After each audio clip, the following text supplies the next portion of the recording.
یہ عجیب بات ہے, بنی خود بخود ہے, چلانے کے لیے بندے آئیں گے تو چل بھی خود لے, تو چلانے کے لیے کیا ضرورت ہے؟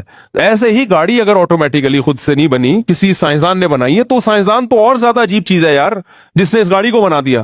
کریٹر زیادہ عجیب ہوتا ہے جو موجود ہے, یا جو بنی ہوئی چیز زیادہ عجیب ہوتی ہے؟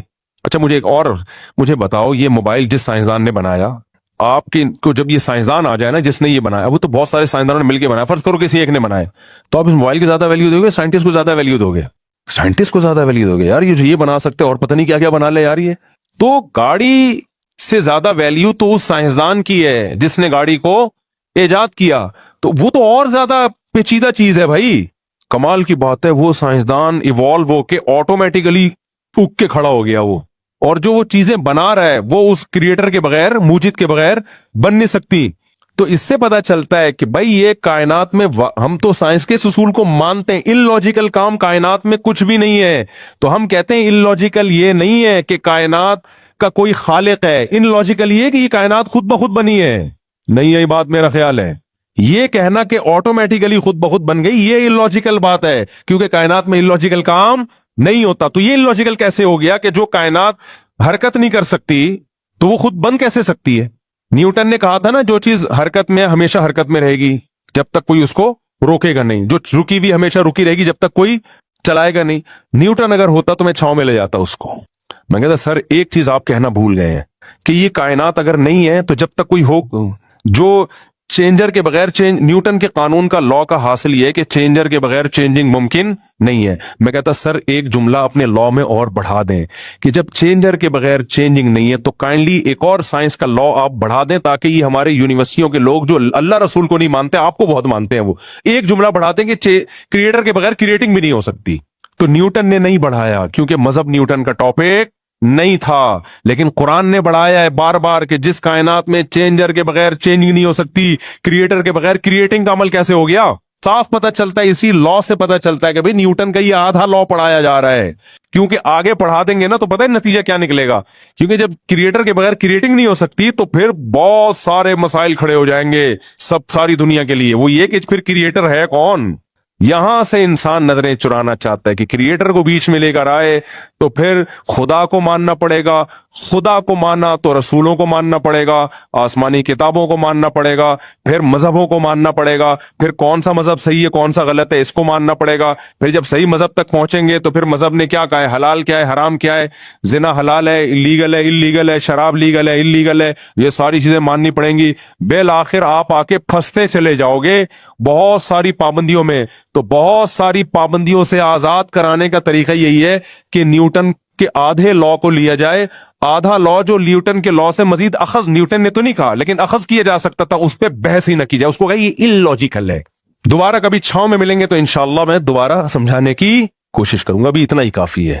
اس لیے اللہ کا وجود دو اور یہ جو بکواس کرتے ہیں نا فضول قسم کی کہ خدا کو پھر کس نے پیدا کیا, او بھائی یہ ان لاجیکل اس کائنات کے بارے میں ہے کہ خود بخود بن جائے. خدا کو تو ہم جانتے ہی نہیں ہیں, وہ اس کائنات کا حصہ تھوڑی ہے, وہ تو کائنات سے الگ ہے, اس کو تو ہمیں پتہ ہی نہیں.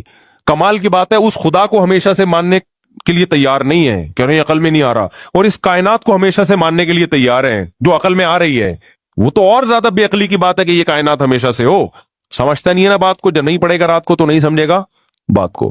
تو اس لیے سائنس کے چکر میں نا اپنے جہنم نہ خریدو میرے بھائی, سائنس کو خدا نہ بنا لو. جتنی ہے سائنس اتنی رہنے دو اس کو, ٹھیک ہے نا, کہتے ہیں سائنس میں ہے تو جتنی ہے اتنی رہنے دو. تو یہ نہیں ہو سکتا, امپاسبل ہے یہ خود بخود دماغے اور سورج چاند ستارے اور انسان اور یہ وسیم بھائی کلیم بھائی. میں وسیم کی مثال سے دیتا ہوں کہ انسان کا لفظ بھی مبہم ہے, کہتے ہیں انسان بن گیا. اب وسیم کو دیکھو الگ سے لے جا کے, یار یہ کیسے بن گیا یار, یہ پھر آئے گا نہیں بھائی. نہ غفار بن سکتا ہے, نہ سبکتگین بن سکتا ہے, نہ وحیدہ بن سکتی ہے, نہ نسرین بن سکتی ہے خود بخود. یہ نہیں ہو سکتا, اٹ ازنٹ پاسبل. ٹھیک ہے, تو اپنے ایمان کو مت بگاڑو, یہ اہم بات تھی. اور ایک اور بات بیان میں رہ گئی تھی, ہاں, تو اس لیے میں کہتا ہوں قرآن نے اس ٹاپک کو بہت زیادہ چھیڑا ہے 3 ہفتے سے مسلسل یہی, اور اس ٹاپک کو کہ تمہیں آخرت میں حساب و کتاب دینا ہے, موت کے بعد زندگی ہے. تو اب میں بہت پریشان ہوتا ہوں کہ یار نظریاتی اصلاح تو میں کرتا رہتا ہوں, عملی اصلاح کی طرف بھی اب آنا چاہیے. بھائی نظریہ تو بن گیا, اللہ بھی ہے تو کیا کریں, تو ہیں تو ویسے کے ویسے ہی. جب اللہ کو مانتے تھے تو بھی ویسے ہی تھے. مسلمان جب اللہ کو نہیں مانتا تو جیسا ہوتا ہے, ماننے کے بعد بھی, بولو, صبح بھی پہلے بھی 2 پراٹھے کھا رہا تھا, اللہ کو ماننے کے بعد بھی کیا کرے گا,